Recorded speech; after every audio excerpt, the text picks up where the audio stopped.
All right, here we go. Mind entanglement, part 3. Mind entanglement, part 3. I've done mind entanglement part 1, mind entanglement part 2 on these Facebook Lives. And, fingers crossed, I can compile and edit these videos together, get them up on a YouTube channel. That's kind of the goal. Mind entanglement, something I've been thinking about for a long time. What does it mean? What does mind entanglement mean? Well, so in mind entanglement part 1, I talked about the past of humanity and how humanity, especially anatomically modern Homo sapiens like us, you and me, everybody alive in the world today, because other forms of humanity have gone extinct. Denisovans extinct, Neanderthals extinct, Homo naledi extinct, Homo floresiensis extinct, Homo erectus extinct. Anatomically modern Homo sapiens, us, anybody watching this, we're all human. And we are the only human species alive today. After the Earth has been populated by, as far as the archaeological record can count, a dozen or so human species of various physical morphology. Today, we're left. We're the ones that are left. And there's different explorations of reason why we're the only ones left. Genetic research shows that all humans alive today share some aspect of this ancient genetic human lineage, except for Africans in Africa that have human lineage, genetic lineage, that doesn't contain Neanderthal DNA, or doesn't contain Denisovan DNA, or doesn't contain Homo erectus DNA. Those human beings that have Neanderthal DNA, those human beings, Europeans, those humans that have Denisovan DNA, say East Asian people, or those human beings that have Homo erectus DNA, and these are small percentages of DNA. Individuals that have Homo erectus DNA, it might be from Southeast Asia, indigenous to Australia, that region of the world. All of these anatomically modern human beings, we share the ancestry of our past. Without getting too graphic about it, human beings have a lot of sex, and our genetic lineage shows it. So anatomically modern Homo sapiens, that's us, that's you, that's us. We've been on this planet for a long time. And for much of that time on the planet, there were other human species at times living alongside of us. Anthropologists speculate there are degrees of subsistence competition. There may have been environmental conditions that influence these other species in ways that anatomically modern human sapiens overcame. For example, dramatic punctuated climate changes. Scientists can study ice core data from Greenland, which has ice cores going back a long time, in some cases millions of years. And these ice cores can be measured like tree rings to understand atmospheric composition, what was going on in the atmosphere, rain amounts, precipitation amounts, all sort of charted in these ice cores. And so using this ice core data, anthropologists have determined that our human past has been influenced to a significant degree by a variety of very dramatic, punctuated climate changes. And there's several variables here that are likely to have accelerated modern Homo sapiens, us, anybody watching this, we're all Homo sapiens, anatomically modern Homo sapiens. These punctuated climate catastrophes influenced our own evolution and the evolution of other species. And when it comes to anatomically modern Homo sapiens, we have a variety of features that may have allowed us to overcome those punctuated climate changes in ways that other species of humans didn't. Most notably, Neanderthals and Denisovans. Specifically, they exhibited less mobility. And they may, especially in the case of Neanderthals, studying campfire data, lithic data, Paleolithic, flaking data, things like that. Neanderthals likely lived in smaller communities than us, anatomically modern Homo sapiens. And Neanderthals, most specifically, had a more limited range, which means they did not move very far outside of Asia or outside of Europe and Western Central Asia. The same for the Denisovans. Although little is known of the Denisovans, we know that their genetics, their unique genetics, in some way shows up in the genetic data of anatomically modern Homo sapiens. But what is considered Denisovan populations in Central and Eastern Asia, they likely did not have the same kind of endurance mobility that anatomically modern Homo sapiens had. So coming out of minimally 2 to 3 million years of punctuated climate changes, both in Africa and in Europe, and we survived this when other species didn't. So our endurance mobility, our long legs, is one of the anatomical features that allowed anatomically modern Homo sapiens to survive these climate catastrophes. Our prefrontal cortexes, we have enlarged prefrontal cortexes. Now, this is key when it comes to subsistence adaptations in dynamic and unfamiliar environments. So our long legs, coupled with our enlarged prefrontal cortexes as anatomically modern humans, Homo sapiens, these things factored to give us the ability to move different places where the climate was more beneficial, while other human species likely were more landlocked. They were locked to specific environmental relationships and could not leave, could not adapt. There's questions as to why that was. There may have been competition between anatomically modern Homo sapiens that came out of Africa and Neanderthal populations in Europe.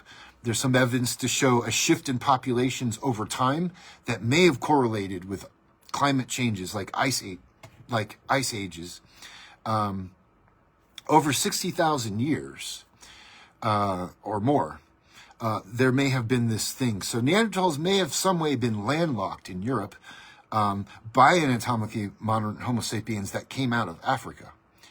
And it's likely that this competition between these two species, there was some interbreeding, as our genetics tell us, because some modern human beings have Neanderthal DNA, others don't. Like if your ancestry comes out of Central Africa, you're likely to not have Neanderthal DNA or Denisovan DNA for that matter. Africa is important. People talk about humanity coming out of Africa. Why is that? Because it goes to the central idea of how punctuated climate changes influence human populations. Africa is a very large continent that stretches across the equator. And because Africa as a continent stretches across the equator as a giant land mass, Africa becomes buffered from the climate swings that occur at northern and southern latitudes. In the case of human evolution, we're talking mostly about northern latitudes, because that's where most of the Earth's land mass is. It's in the northern latitudes. So populations of ancient humans living in, say, Europe, the Middle East, in Asia, their survival will be more exposed to these climate swings, where extended droughts, extended freezes, extended winters may have interrupted subsistence lifeways in these regions. Whereas in Africa, because it's such a large continent and it spans the equator, Africa becomes buffered against these climate swings that clearly shaped human populations from 40,000 years ago to 20,000 years ago, going back arguably 3 million years ago. So this is why people talk about humanity coming out of Africa. It's because the oldest lineage of fossils are in Africa, and it's likely because Africa as a continent is protected from the climate swings that could have, likely did drive other human populations into extinction. So we have that. So anatomically modern humans, Homo sapiens, we have these larger prefrontal cortexes. I mentioned 2 of the 3 variables I'm going to talk about that helped our ancestors survive these climate catastrophes. One of them is our bipedal endurance nature. We have long legs, and our body morphology, our metabolism, the rate at which our bodies radiate heat and dissipate heat, these are all finely tuned for endurance hunting. Very much like the bodies of Homo erectus that lived 2 million years ago and spread from Africa into Asia and Southeast Asia in under 100,000 years. So the body morphology of this long-legged endurance mobility is a key feature. Another key feature is our expanded frontal lobes, because this enhances social planning. This enhances critical decision-making in specifically unfamiliar environments. So in other words, if you understand the kind of patterns that you need to find fresh water, maybe you're following a flock of birds, or to find food. Let's say your memory has a kind of pattern recognition to recognize specific patterns in specific potential foods. Well, our brains allow us to walk into a novel environment and then see those patterns in an unfamiliar environment that gives us an advantage with subsistence. To understand poisons, poisonous foods, and to avoid poisonous foods, or to turn those poisonous foods into tools. Quote-unquote poisonous foods. These can look like a variety of different things. But in the human lineage of our existence on this planet, many poisonous foods had cultural utilities beyond just food subsistence. So in other words, if you're a human population, let's say Neanderthal, Denisovan, potentially even Homo erectus, although I would make an argument potentially that Homo erectus exhibited some of these traits because Homo erectus was so good at moving and adapting to new environments. If you're a deer, here's the example. I used to design landscapes.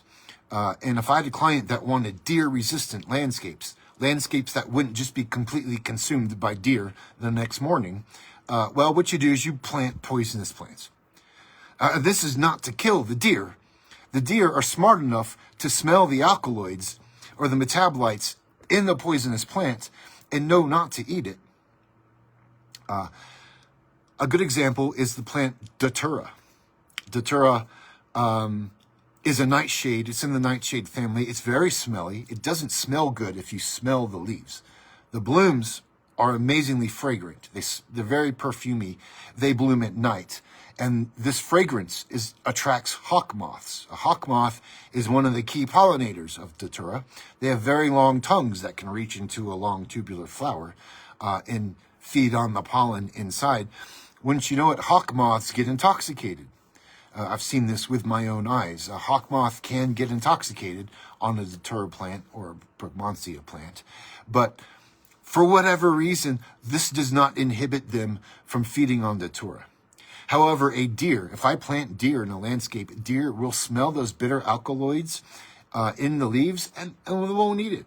Won't graze it. They won't even try. Because they recognize that scent, and they know this is not food. And that's a good thing too. Because if a deer were to consume Datura, the deer would go insane. It would likely spasm. It would likely fall on the ground. It would get confused. It would become easy prey to a predator. So that's one of the reasons deer won't eat poisonous plants. They can smell it. They know it's not beneficial.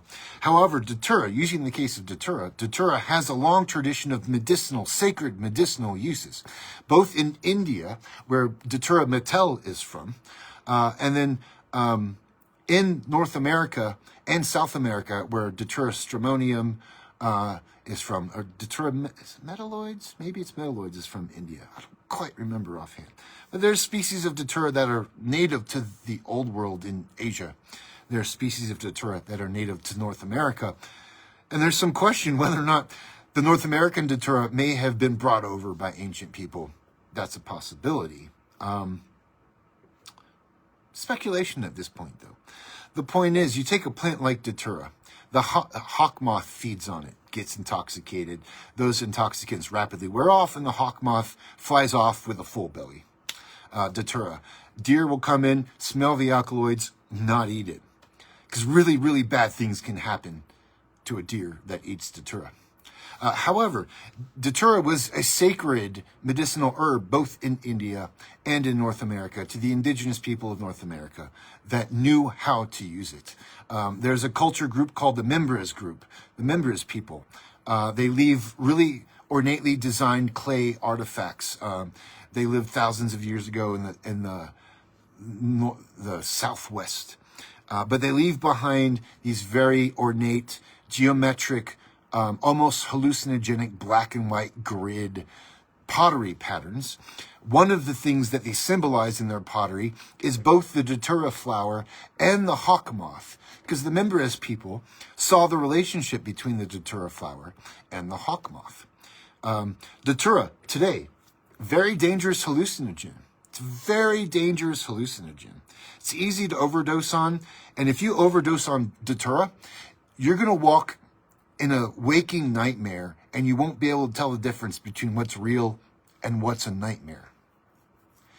A severe case of intoxication on Datura, if it doesn't kill you, can leave you in this state of a waking nightmare for days on end. So Datura has certain ritualistic uses. I don't want to mispronounce it offhand, but in certain, like voodoo, where in some cases Datura was a critical ingredient in the zombie drug. If you don't know about the zombie drug, it's based on an anthropological case study. Gosh, if I could remember the author's name offhand, it'll come to my mind as I'm not thinking about it, I guarantee. But Datura, very potent hallucinogen, very dangerous, not a recreational drug at all. And curiously, when Congress in 1970 criminalized psychedelic drugs, they did not criminalize Datura, which is arguably one of the most dangerous hallucinogens on the planet. Not a concern to Congress in 1970 when they criminalized these plants, but cannabis was. Any drug used by a Mexican, a Chinese, or a Native American was criminalized, but the really dangerous stuff, they left alone for their racist reasons, but we've talked about that. So this is Mind Entanglement Part 3, Datura, decision-making. I'm using this as an example of human critical decision-making in the prefrontal cortex. This is this big part, the frontal lobe, this big part of our brain. You understand, as humans go, we have these huge foreheads, these huge infantile foreheads that are bulbous and not like the foreheads of most other human species that came before us. Our faces are much lower. We have embarrassingly small faces in the human evolutionary fossil record. We have embarrassingly small teeth in the anthropological primate record. So 3 things that was critical to human survival over the last 2 million years that contributed to us existing on the planet today when no other species of human did. Our long legs, bipedal endurance, mobility, that was key. These prefrontal cortexes that enhanced critical decision-making, especially in unfamiliar environments, when one may be confronted by either a food or a poison food source. That's another one. And the third here is our sociality. We exist in larger groups. We coordinate with each other in larger family groups, in larger community groups than most other human species did that came before us.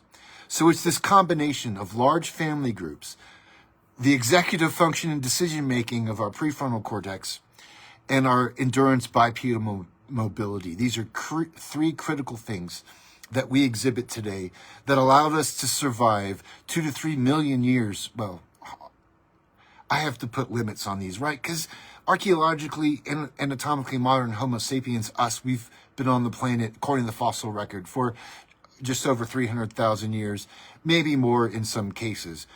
But this is a blink compared to Homo erectus, which the first fossils of Homo erectus are found 2 million years ago. And there are no other fossils or artifacts made by Homo erectus found after 100,000 years ago. So Homo erectus lived from 2 million years ago to 100,000 years ago. That is record time. That's longer than any other human population on the planet, according to the archaeological record. Okay, what's the point of this? Mind entanglement part 3. I was going to this third critical feature of our adaptive existence on the planet through a series of punctuated climate changes that other human species did not survive. Our large family groups. We tend to make a lot of babies.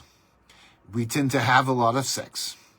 We tend to coordinate in these large groups to collaborate to achieve mutually defined ends, like harvesting food, finding food, collaborating on large hunts. This has been the entirety of human existence on the planet. These critical things, these 3 critical things here. And around 15,000 years ago, the last ice age is starting to warm. It's starting to leave. The glaciers are starting to retreat.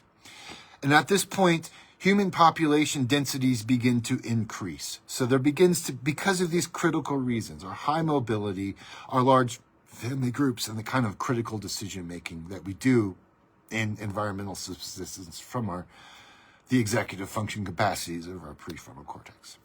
This is not saying that these other species didn't have these, but they likely had these, but to some lesser degree of scale. It's not to say that they weren't human, but we're talking about anatomically modern Homo sapiens, why we got here. So 15,000 years ago, the glaciers are retreating, the earth is warming. Populations are coming out of Africa. Populations are going back into Africa from Southeast Asia. What is happening is we're working in these larger groups now, these larger family units, these larger linked social groups now, where one individual has the subsistence support of potentially hundreds of other human family groups that are linked together, working in coordination, that share some degree of identity, some degree of lineage, some existential belief system that unites them. So 15,000 years ago, these populations are increasing.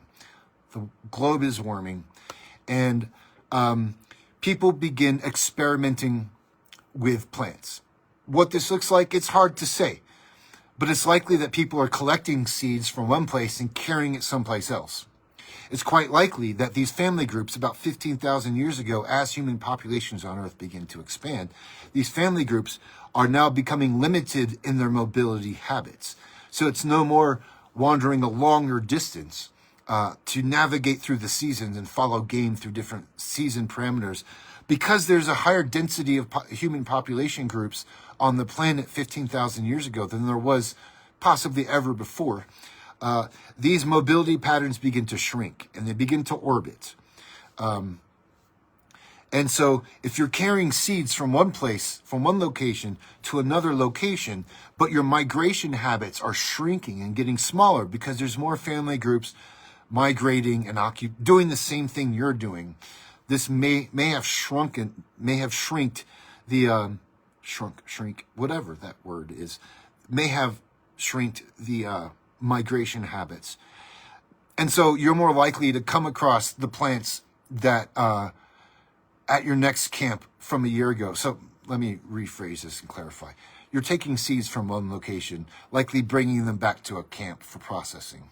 And it's quite likely, if you're in these migrating mobility habits, that you're returning to the same camps year after year, or every few years, whatever it is. But as you're bringing these seeds, you're finding the volunteers, like gardeners do today. The volunteer plants that pop up in the ground. And if you have a clue in on how to identify plants, which people back then were well better at that than your average person today, it's because we fill our minds with so much junk today.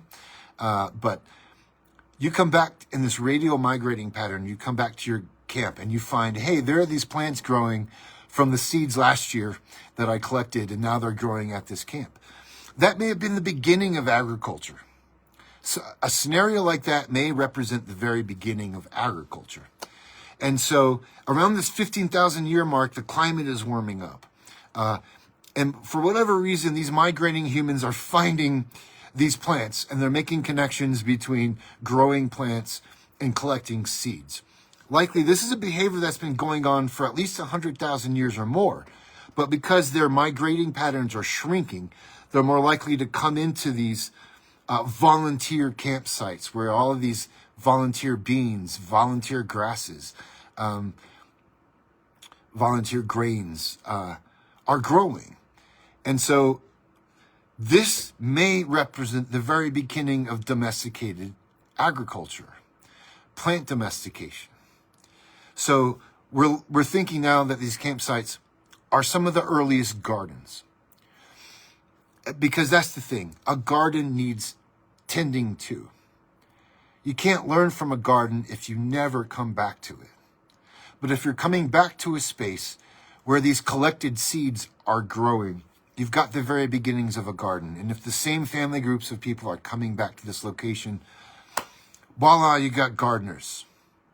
Okay? And it's these earliest gardeners that were putting the patterns together to say, think about this too. If you're a family foraging in the wild, you want the best seeds. You want the biggest seeds. So you might scour a landscape. You might skip over plants giving you edible seeds because you're looking for the biggest ones. You're looking for the best caloric bang for the buck. So you end up bringing these back to your camp. And it's this sort of autocatalytic process of plant selection then that may have yielded the earliest gardens from which today's modern domesticated crops grew from. So now we go to 12,000 years ago. 12,000 years ago. Some of the earliest cities in the Levant have in their remains the charred remains of these early domesticated plant seeds. So the beans that you eat today, the grains, the wheat, the barley, there's a whole variety of domesticated plants that may have come out of this. But the idea is 12,000 years ago, people were taking this idea of the cultivated garden and making it bigger, building farms, because now you've got grains with big seeds that can be separated from the chaff with ease. You've got beans, legumes with these big seeds that provide a big caloric burst because they're bigger. They're not puny. You don't have to spend so much energy to collect a bunch of puny stuff. You spend a little bit of energy to collect the big stuff. So 12,000 years ago, the earliest domesticated crops show up charred in fire pits at some of the cities in the Levant, in the Middle East, in modern-day Israel, Syria, Jordan, along the coast especially. So 12,000 years ago, we have the earliest domesticated crops. This is in conjunction with something that anthropologists and meteorologists called the Younger Dryas, which was about 1,000-year time frame of cold. So unusual cold, longer winters, harsher winters. This seems to be a critical point in the course of modern human existence, where the people that were developing domesticated crops had a survival advantage over hunter-gatherers in those northern latitudes that were relying on what they could draw from a wild forest. So after the Younger Dryas, all of a sudden, this 1,000-year winter period, all of a sudden, these domesticated crops pop up in numerous ancient cities in the Levant, in Israel, Iraq, Jordan, Syria, Turkey. So 12,000 years ago, we've got the proof of plant domestication.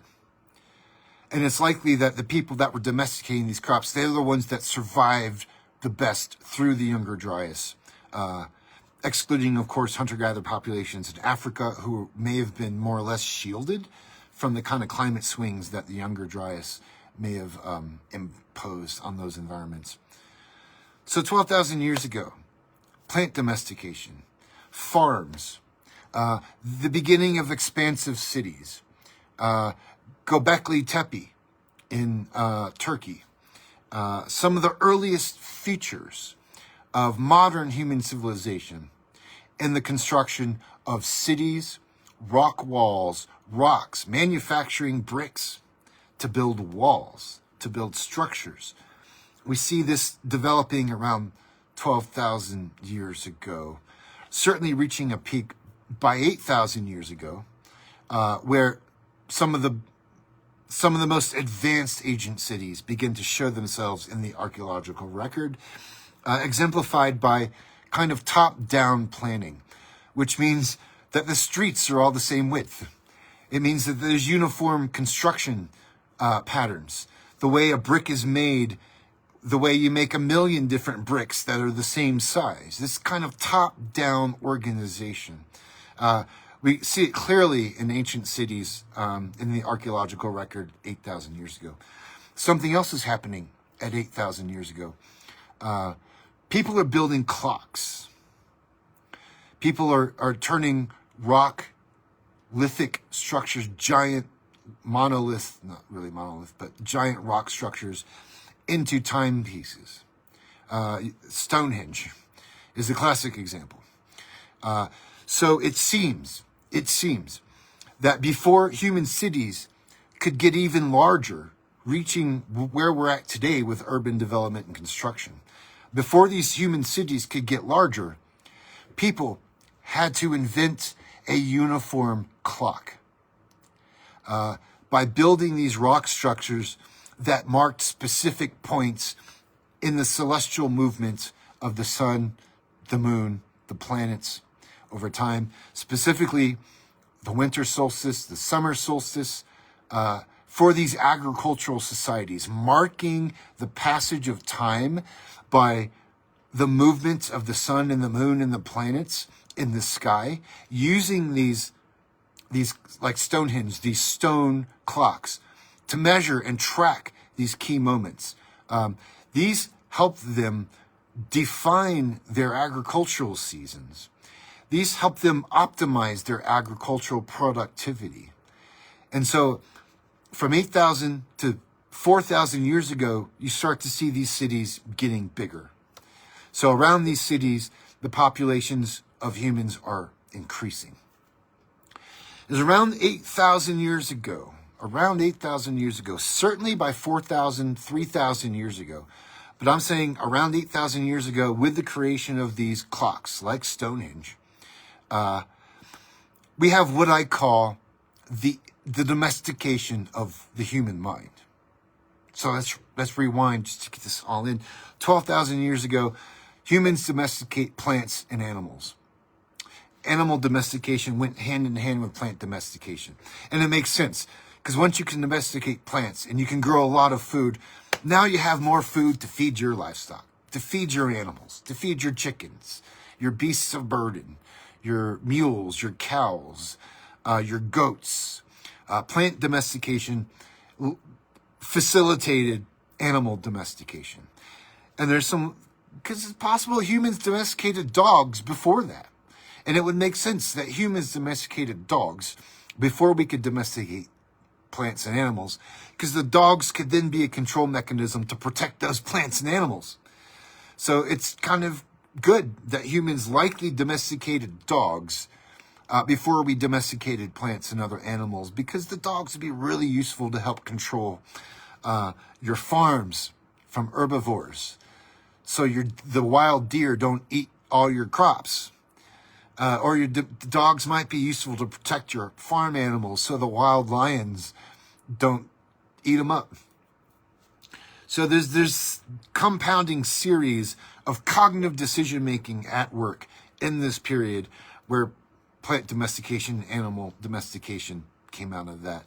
And like I said, we start seeing the development of these cities, the uniform construction of these cities, the top-down organization and management of these cities, the earliest evidence of kings, central rulers that rule over and dominate a society. The earliest human societies were violent places. There's evidence of widespread disease and the bone morphologies. The bones show signs of disease. The bones from that time show signs of violence.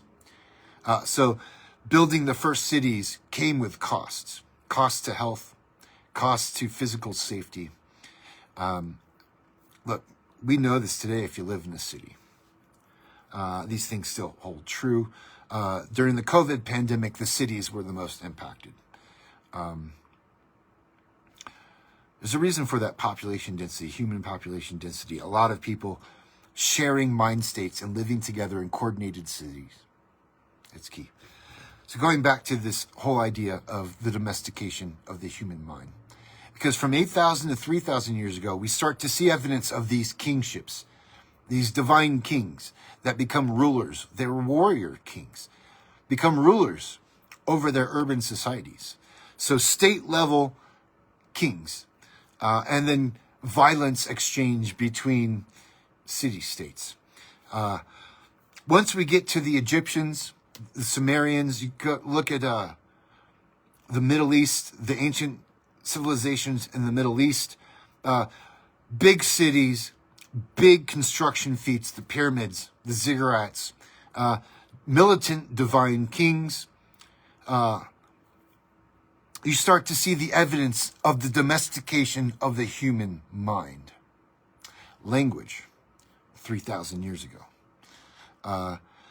Uniform time. All the minds in a society sharing the same framework for time. That's key.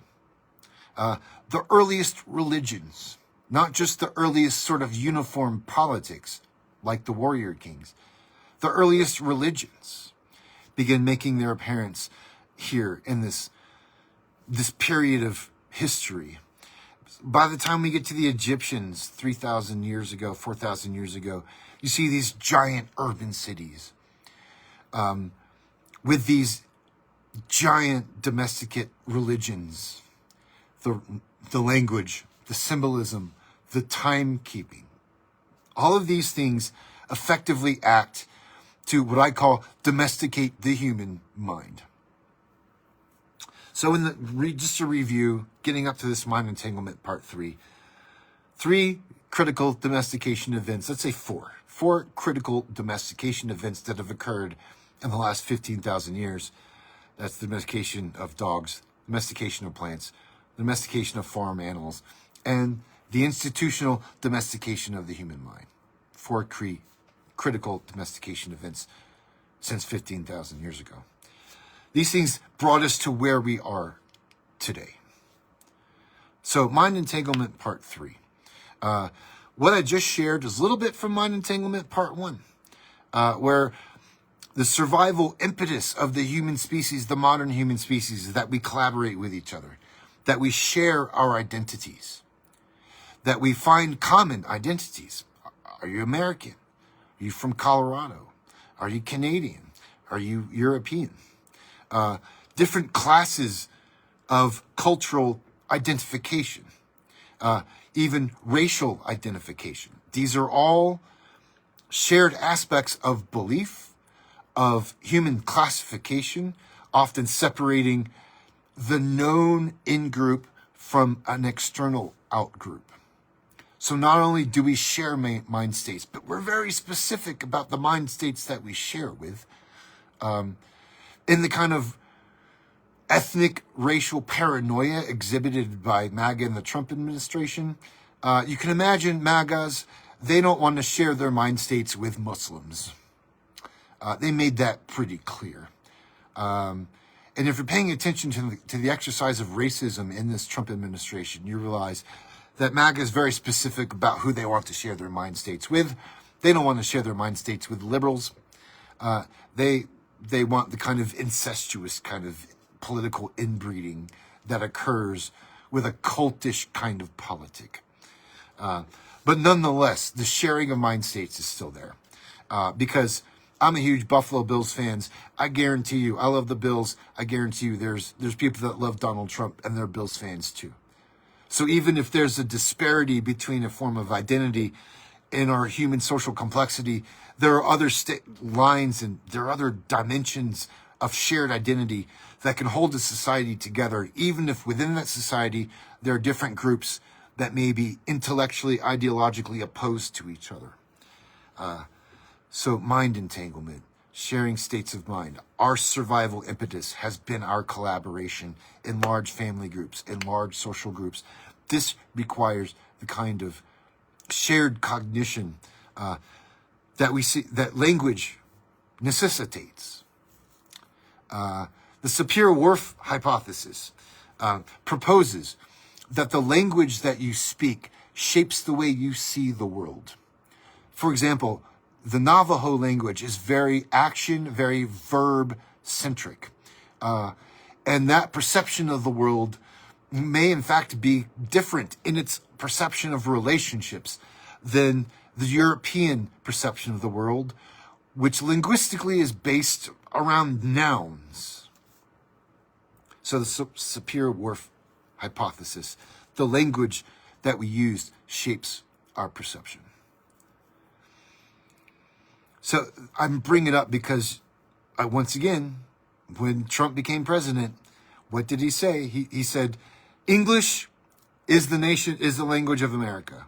He said, English is the language of America, because in his narrow sort of racist worldview, Spanish doesn't belong in America, I guess. Chinese doesn't belong in America, I guess. Arabic doesn't belong in America, I guess, even though America's a nation of immigrants. Very narrow-minded ideology. So, mind entanglement. Our survival impetus is to collaborate and share our states of mind. We can see some degree of evidence of mind entanglement in the archaeological record, in the domestication of plants, in the design of cities, in the design of clocks, in the design of religious institutional centers, in the expression of language, in the expression of music, in the expression of economic currency, gold being a primary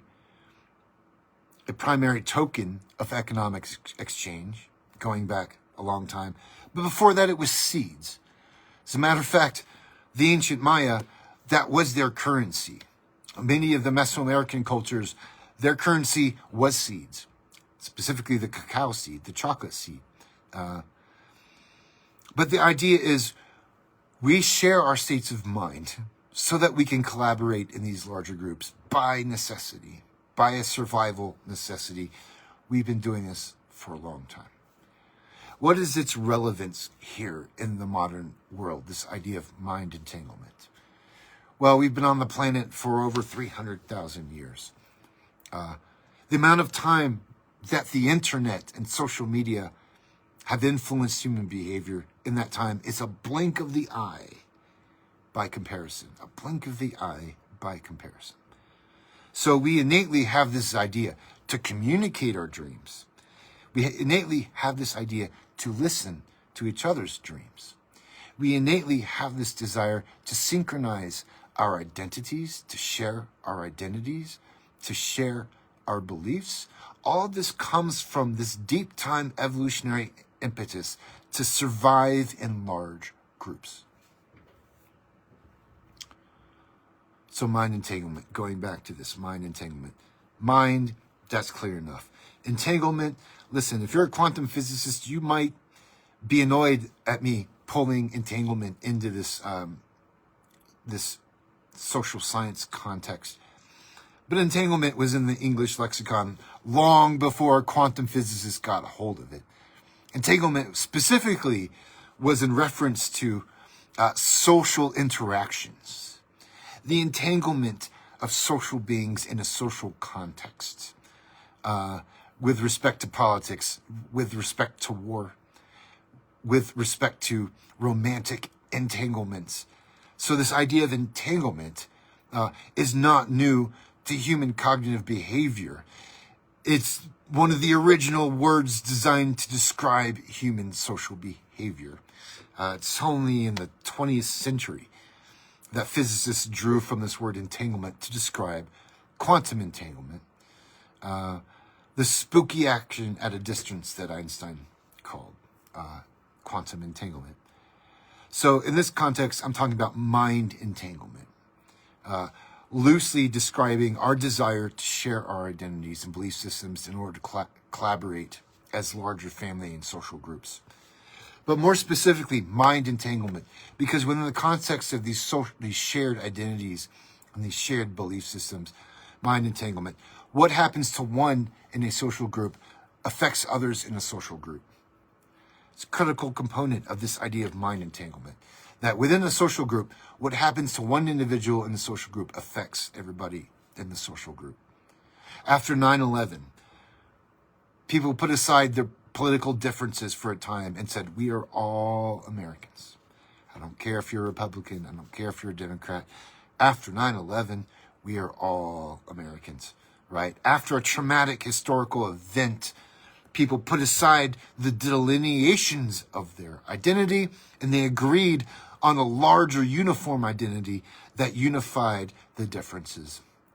Being a lifelong Bills fan, look, I'm going to say, go Josh Allen. And if the dude saying the same thing next to me is a Donald Trump voter, guess what? I'm going to give him a high five because we both love the Buffalo Bills, right? This is the power of mind entanglement. That it's not just a centralized idea, but that's layered like an onion.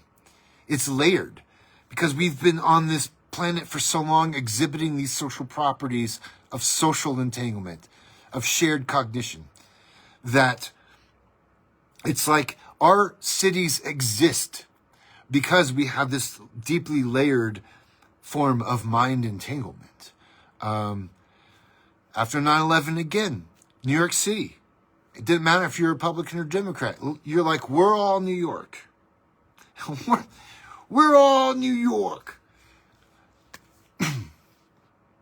Now, what I wanted to do was get into the very neurological nitty-gritty of how mind entanglement works. That's probably going to be saved for part 4. But what's critical is that it is this feature right up here in our foreheads, the frontal lobe, the prefrontal cortex, is critical to this embodied and expressed form of social mind entanglement. Excuse me. So there's something neurological at work inside of our brains that allows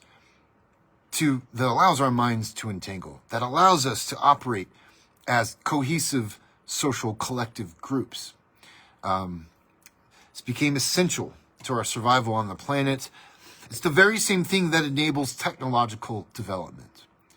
Because a part of this mind entanglement, this shared belief system, this shared identity, is that we offload the cognitive work of our own minds to each other. Which is to say, whatever you do for a living, you may not be an expert plumber, but you might know a guy down the road that is an expert plumber, and you can rely on his working memory expertise to help you come fix your problem, right? Whatever you do, you didn't have to know about how to design a building and construct a building in order to have a home. You relied on the working memory expertise of people that know how to design and build buildings in order to have a home.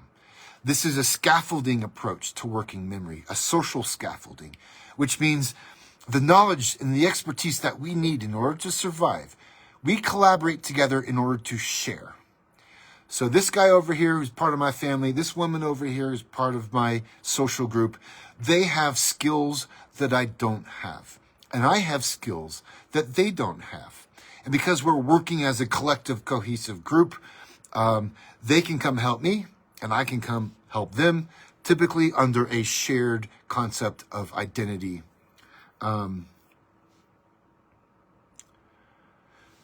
This kind of working memory scaffolding, of course, as you know, compounds over time. James Clerk Maxwell, in the late 20th century, formulated these equations that unified light and electromagnetism. What did that do? That gave us the modern era of electricity, of lights, of computers. Everybody benefited from James Clerk Maxwell's executive working memory. From there, of course, you have engineers like Nikola Tesla, who's one of my personal heroes, that designed the AC generator, which is in your car. It makes your car run. AC generator gives you electricity. We all benefit from the working memory expertise of Nikola Tesla. This is mind entanglement at work. Alan Turing, the guy that built the first logic computer, figured out how to build an analog logic computer in order to decipher fascist codes, the Nazi codes, which gave the Allies an advantage in defeating Hitler. Alan Turing, the father of the modern computer, we benefit from his executive working memory because I'm talking to you on a computer right now. If you're hearing me on a computer. So we benefited from the working memory expertise of Alan Turing and Nikola Tesla and James Clerk Maxwell before that.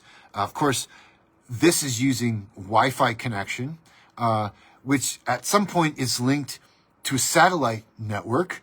You need Albert Einstein to have the kind of communication satellites that make this work right here.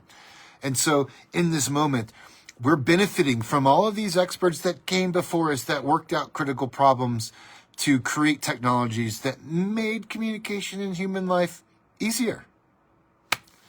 So it's the scaffolding of expertise and working memory, of the scaffolding of working memory expertise, right? That's a critical part of this idea of mind entanglement, where what affects one in a social group affects others at the social group. But again, this technological race to faster and faster computers, more powerful computers, founded on mind entanglement, founded on the scaffolding of working memory expertise, leads us to today, and social media leads us to today, and YouTube, Facebook Live, Twitch, leads us to this current era, which has existed in the entire continuity of human existence on this planet. This modern era has existed for the blink of an eye, which is to say, this is a grand experiment. Technology, streaming music, artificial intelligence, online. There was no model that existed in human society prior to this that would have modeled and predicted the outcomes of today's current technology. That there's nothing that could have predicted the social outcomes of modern technology. You're looking at an experiment. I'm treating this like an experiment. It's an experiment in the grand context of human existence on the planet. But what we stopped paying attention to was the critical feature of mind entanglement, where we share states of mind, where we share belief systems, where we unify our identities in order to collaborate as larger groups, and we can do things as groups that we can't do as individuals. This is critical to our survival, and it brought us to this point. But now we're at the point in this experiment of the attention economy, of artificial intelligence, of social media, of the influencer paradise. This is all a great experiment. We cannot predict the outcomes of what this will be. We cannot say that this is going to have good consequences for future generations. We cannot make that claim. This is all a grand experiment. And I'm here to emphasize this. It's all a grand experiment. What nobody could talk about, what nobody could predict. But what we see now is that integrating the scaffold working memory that allows us to collaborate with each other and share and participate with each other's expertise. What we find now is that the scaffolding of working memory is cyborg in nature. It's cyborg.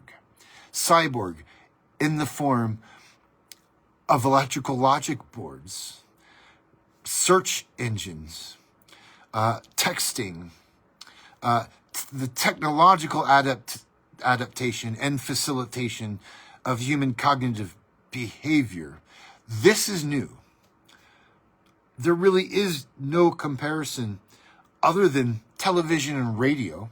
We could go back to the early 20th century, start talking about radio. We could go to the early middle 20th century, start talking about television, cinema. These are the earliest examples of cyborg working memory, technologically enhanced scaffolding of working memory, where we would once rely on the expertise of our neighbor. Now we rely on the expertise of algorithms.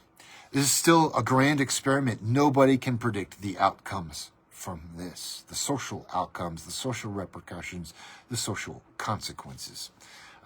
What we find with this cyborg scaffolded working memory, what we find is how easy these algorithms can trap us in these bubbles, these isolated spheres of confirmation bias. The algorithms that shape our perceptions, that influence our search results, that influence what we see on the YouTubes, that represents the political news that reaches our perception. These algorithms tend to drive us into these confirmation bias spheres. In other words, the very form of mind entanglement that we relied on to build large societies, to share each other's expertise, to build cities, to build schools. This same innate instinct towards mind entanglement is now coupled to cyborg mind entanglement. And we find these algorithms are driving us into these isolated spheres of confirmation bias. And the social result is that there's huge political divides all around the world, really all around the world. Societies that once shared a common identity are now being fractured all around the world. Societies that once shared common identities are being fractured, and the fractures, the bubbles, the spheres of confirmation bias are being turned against each other. There's a lot of paranoia in the world. There's a lot of anxiety in the world. There's a lot of distrust. There's a lot of depression. Largely because we've allowed these cyborg algorithms to shape our working memory perceptions, and therein to shape our identities, to shape our beliefs. The point of this to say is at some point we stopped protecting our minds. At some point in the last 20, 25 years, 30 years, we stopped protecting our minds. We stopped protecting the very features of our social minds that allowed us to survive for hundreds of thousands of years, to survive climate catastrophes that made other human species go extinct. This algorithmic cyborg cognition that is now integrated with human working memory, we've allowed it to divide us. We've allowed it to exploit us. To the point now where when you log on to YouTube, you may not trust what you see because it might be AI generated. It might be propaganda. It might be selectively produced in order to specifically cater to your own confirmation bias and thus further trap you in that isolated sphere of cognitive bias. Of course, the purpose for this is because it makes you easier to control. It makes you easier to be exploited. At some point in the last 25, 30 years, we stopped protecting our minds. We allowed these software systems to infiltrate our lives and our minds, often because it made life easier, because we encountered some form of recreation in these software platforms. But the consequence was that it divided us against ourselves. At some point in the last 25, 30 years, we stopped protecting our mind. We allowed these online software memory systems to funnel propaganda to us, to funnel confirmation bias to us, to manipulate our perceptions of us. You can see it clear as day with the MAGA movement. They hate liberals. It doesn't matter. You can't talk reason to them because they hate liberals, even though they are liberals. That's the power of this kind of manipulated, propagandistic, kind of algorithmic working memory that takes what is innate to us as social beings to share our identities, to share our beliefs, to collaborate together toward greater goals. It took these innate instincts and pitted them against ourselves so that Facebook and Mark Zuckerberg could become a billionaire, so that Musk could become a billionaire. And the reason why I bring it up is because now it's getting real. Because now there's artificial intelligence. It's not real artificial intelligence. It is the semblance of artificial intelligence that we now adopt into our cyborg working memory, where we could once connect with another human being to collaborate, share each other's expertise, help each other get to that next step. Now, those algorithms that divided us against each other, that exploited our attention, that exploited our minds, that poisoned our minds with propaganda and hateful rhetoric, now they're artificial intelligence. And we saw what dumb intelligence did. Dumb intelligence is social media. Dumb intelligence is the algorithm that feeds you time and time again these lumps of binary confirmation bias. That's dumb intelligence. That didn't work for us. It turned people against each other. It turned friends against each other. It turned families against each other. It turned political parties against each other. It internally turned nations against each other. And now we have artificial intelligence, language learning models. Now we have that. And I guarantee you, it's not going to go any better. It's not going to go any better. At some point in the last 25, 30 years, we stopped protecting our minds. We stopped protecting each other's minds. We were consumers. And like cattle on a farm, we ate whatever we were given. And what we ate divided us against ourselves and wrapped us in these isolated spheres of confirmation bias. This has been Mind Entanglement Part 3. Part 4 will come soon. Peace.